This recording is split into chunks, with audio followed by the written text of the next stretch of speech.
Ya, selamat berjumpa kembali dalam mata kuliah statistika.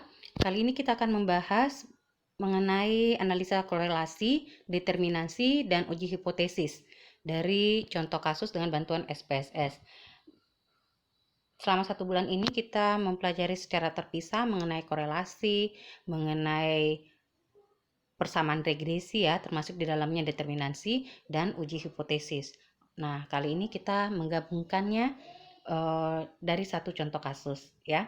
Contoh kasusnya kita ambil contoh latihan yang kemarin ya, tentang penelitian seorang mahasiswa di Bursa Efek Jakarta ya. Dia mau meneliti hubungan antara rasio keuangan, price earning ratio atau PER, dan return on investment ya, ROI, terhadap harga saham. Nah, hasil tabelnya seperti ini. Ini adalah data fiktif saja ya. Dari tahun 2002 sampai 2019, harga saham dalam rupiah, kemudian per dan ROI-nya dalam persen ya. Oke, setelah kita menggunakan SPSS, hasil output yang didapatkan adalah sebagai berikut ya. Jadi dari sini kita melihat bahwa lihat nilai B-nya di sini ya. Jadi nilai B yang ini kita lihat ya. Jadi konstantanya 4662,491 ya, atau A-nya. Jadi itu nilai A-nya. Per-nya itu minus 74 dan ROI-nya itu 692. Artinya Y ya, atau persamaan regresinya Y itu sama dengan 4662,491 tambah minus 74,482x1 tambah 692,107x2 ya. Karena tambah ketemu minus, maka nanti Y-nya menjadi 4662,491 kurang 74,482x1 tambah 692,107x2 ya. Jadi itu persamaan regresi yang diperoleh. Oke, nah dari persamaan regresi di atas ya, kita dapatkan kesimpulan bahwa nilai konstannya 4662 itu artinya kalau per dan ROI-nya itu 0, maka harga saham itu adalah Rp4.692,491 ya. Koefisien regresinya minus 74,482 ya, X1-nya itu menandakan bahwa ada hubungan negatif antara per dan harga saham ya, karena B1-nya bernilai negatif ya, maka hubungannya negatif. Artinya apa? Setiap kenaikan per 1%, maka harga saham justru berkurang sebanyak Rp74,482 ya. Nah, sedangkan koefisien regresi atau B2 untuk ROI ya 692,107 itu bernilai positif, artinya terjadi hubungan yang positif antara ROI dengan harga saham ya. Artinya setiap kenaikan 1% dari ROI, maka harga saham justru bertambah sebanyak Rp692,107 ya. Oke, sekarang kita masuk analisa korelasinya ya. Karena ini adalah regresi berganda, berarti analisa korelasi ganda atau R-nya ya. Sebagaimana kita sudah ketahui yang lalu bahwa nilai R itu berkisar antara 0 sampai 1 ya. Jadi ini oleh Sugiono diklasifikasikan ya. Jadi kalau korelasinya nilai R-nya itu antara 0 sampai 0,199 itu sangat rendah, 0,2 sampai 0,399 itu rendah, 0,4 sampai 0,599 itu sedang, 0,6 sampai 0,799 itu kuat, dan 0,8 sampai 1 itu sangat kuat. Nah, dari tabel model summary-nya kita lihat nilai R-nya itu ya, yang di lingkar merah itu titik 879, artinya 0,879. Nah, karena dia 0,8 ke atas berarti dia sangat kuat ya, sesuai dengan klasifikasi yang dibuat oleh Sugiono. Jadi korelasinya sangat kuat. Terjadi hubungan yang sangat kuat antara PER dan ROI terhadap harga saham. Oke, sekarang kita melangkah ke bagian yang kedua, analisis determinasi atau R kuadrat ya, R square-nya.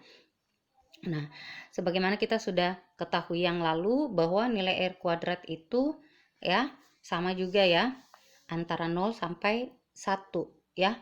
Kalau nilai R kuadratnya 0 berarti variabel independen yang digunakan ya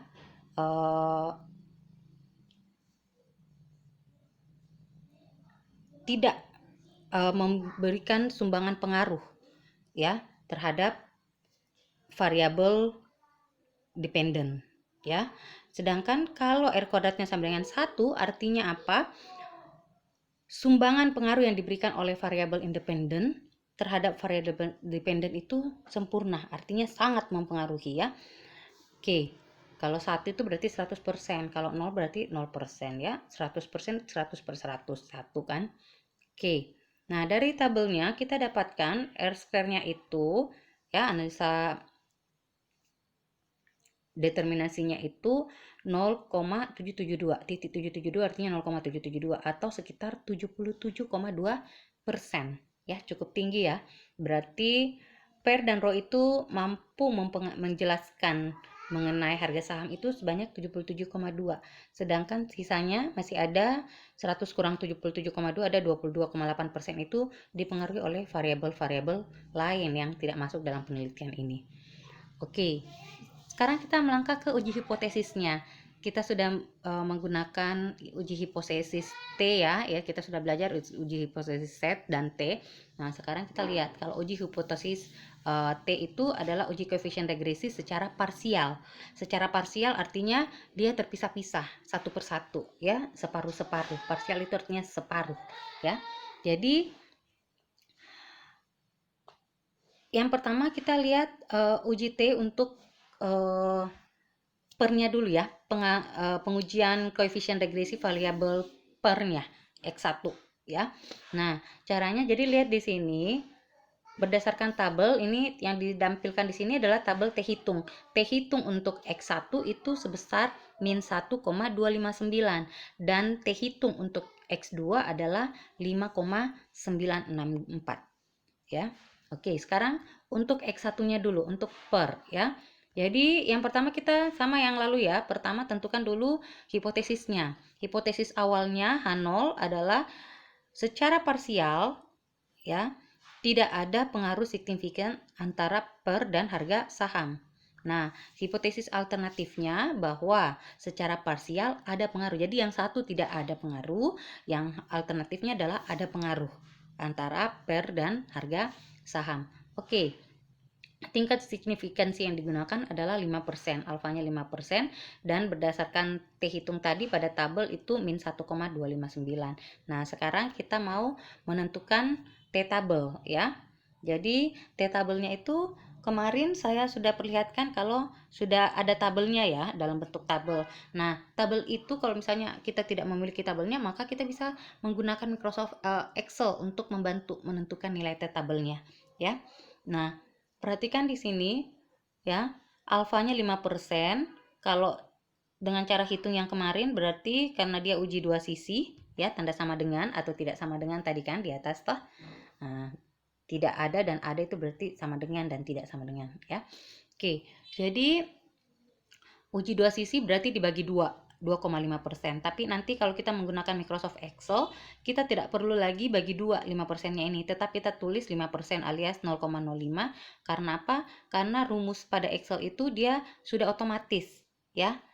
Dia sudah otomatis membagi 2 5% itu ya. Nah, derajat kebebasannya di sini karena dia berganda, maka derajat kebebasannya itu beda dengan yang kemarin. Kita langsung N kurang 1. Kalau ini N kurang K kurang 1 ya, dimana N itu jumlah kasusnya ada 18 tadi ya, K-nya itu adalah jumlah variabel independennya. Karena variabel independennya ada 2 yaitu Per dan Roy, maka kita kurangi 2 baru dikurangi 1 ya. Jadi derajat kebebasannya itu 15. Maka pada Microsoft Excel karena uji T maka kita tinggal klik T-inf ya. Ya, jadi T-inf sama dengan T-inf INV ya, baru dalam kurung 0,05 alfanya 5% dan koma 15 itu derajat kebebasannya, ya, degree of freedom-nya. Oke, nanti kalau di enter nanti akan muncul hasilnya, yaitu 2,131 sekian. Kita ambil 3 angka di belakang koma saja, 2,131. Maka sekarang kita masukkan nilai, bandingkan antara nilai T hitung dan T tabel, ya. Nah, H0 itu diterima. Kita sudah lihat daerah penerimaan H0 yang lalu, ya. Kalau dia berada antara minus T tabel, T hitungnya berada antara minus T tabel sampai T hitung. Sebaliknya, kalau minus T hitung lebih kecil dari min T tabel atau T hitung lebih besar dari T tabel, positif T tabel, maka H0 ditolak. Nah, karena nilai T hitung tadi kita sudah lihat pada tabel, nilai T hitung itu minus 1,259, dia berada pada interval antara minus 2,131 dan positif 2,131. Artinya apa? H0 diterima. Sehingga kita sampai pada kesimpulan bahwa H0 diterima, artinya secara parsial tidak ada pengaruh signifikan antara pair dan harga saham. Jadi dari kasus ini dapat disimpulkan bahwa secara parsial pair itu tidak berpengaruh terhadap harga saham pada perusahaan di Bursa Efek Jakarta. Oke, sekarang kita masuk uji T, ya, uji parsial untuk koefisien regresi variabel ROI, ya. Jadi sama dengan yang tadi, ya. Pertama, tentukan dulu H0 dan H alternatifnya, ya. H0-nya secara parsial tidak ada pengaruh signifikan antara ROI dengan harga saham. H alternatifnya, hipotesa alternatifnya yaitu secara parsial ada pengaruh. Jadi yang satu tidak ada, yang lainnya ada pengaruh. Oke, alfa 5%, kemudian pada tabel T hitung kita sudah lihat tadi, hasil dari SPSS menyatakan bahwa T hitungnya 5,964. Nah, sama kalau menghitung mau melihat T tabelnya sama dengan tadi, ya. Pada uji parsial pair, ya. Jadi pada pair dan ROI sama, hasilnya diperoleh T tabel 2,131. Oke, kriteria pengujiannya kita lihat. Kalau dia berada di antara minus T tabel sampai T tabel, T hitungnya, maka dia diterima. Sebaliknya kalau tidak berada pada selang itu berarti dia ditolak. Nah, 5,964 itu berada di luar, ya, berada di luar daerah penerimaan, ya, dia lebih besar dari 2,131. Artinya apa? Artinya H0 ditolak. Kalau H0 ditolak berarti HA yang diterima, bahwa secara parsial ada pengaruh signifikan antara ROI dengan harga saham, ya, pada perusahaan di Bursa Efek Jakarta. Nah, sekarang yang baru adalah uji F, ya. Jadi uji F ini uji koefisien regresi secara bersama-sama. Kalau uji T tadi itu secara parsial, terpisah antara pair dan ROI, terpisah antara variabel X1 dan X2. Kalau uji F itu bersama-sama digabung, ya. Jadi uji F ini digunakan untuk mengetahui apakah variabel-variabel itu dapat digunakan untuk memprediksi variabel independen untuk nilai yang lebih besar atau tidak, ya. Jadi kalau tadi kita cuma ambil 18, apakah bisa untuk digeneralisasi kalau populasinya kita tambah 50 dan sebagainya, ya. Oke, dari tabel ANOVA kita lihat dalam lingkaran situ uji F-nya, ya, nilai F hitungnya adalah 25,465, ya. Nah, sama pada langkah-langkah uji T tadi, ya. Jadi pertama kita merumuskan hipotesisnya. Hipotesis awal atau H0 itu tidak ada pengaruh secara, jadi selalu tidak. Kalau alternatif ada, ya. Jadi tidak ada pengaruh secara signifikan antara pair dan ROI secara bersama-sama terhadap harga saham. Hipotesis alternatifnya ada pengaruh secara signifikan antara pair dan ROI secara bersama-sama terhadap harga saham.